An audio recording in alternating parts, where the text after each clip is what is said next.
Alright guys, I'm going to be doing some puzzles. Let's see how many of these you guys can actually follow up with me. It's black to play in this scenario. What would you play? So, you could pause the video. I'm going to be just like trying to speed through these. Now, I always start off with my checks. So here I'm seeing rook to h8 check, followed up with simply rook takes g7.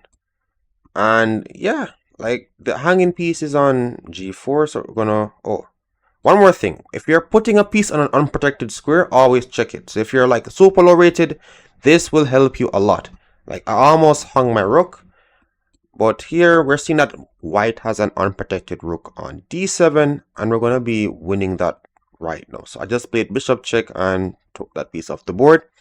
Hope you guys got that one correct. Let us continue the masterpiece. So we have an unprotected piece on c3. I'm going to take this. I could play like bishop here to actually put some pressure on that knight.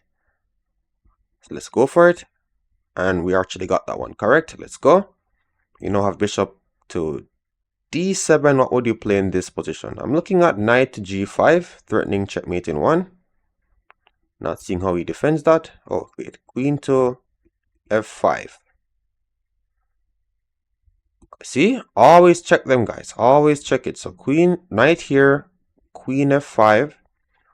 How do we continue? Oh, then we have knight f7 and knight h6. So let's go. Hope you guys are actually like following. Remember, you could even pause the video, slow it down. Or we're seeing like we have a free queen on what's this? e3 with knight check. But in chess, when you see a good move, look for a better one. So I'm looking to see if there's anything better than that.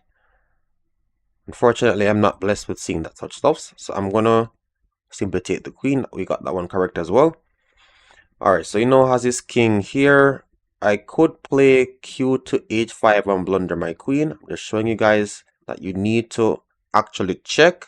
Whenever you're putting a piece on an unprotected square, check to see if your opponents can actually punish it. So queen here, king to g2, queen to h2, king here, and then king to h1. I'm going to just put it on the board and showing you guys. So here, and then we win the queen. Have this king here, like push, and just queening looks okay. I'll have to step here to actually secure the queen. Alright, let's go. Oh, I hope you guys are just like following, in terms of like getting them correct as well. Just doing like a fun exercise to get our tactics up. Alright, we have an unprotected piece here. Okay, that makes more sense. So here, check, and boom.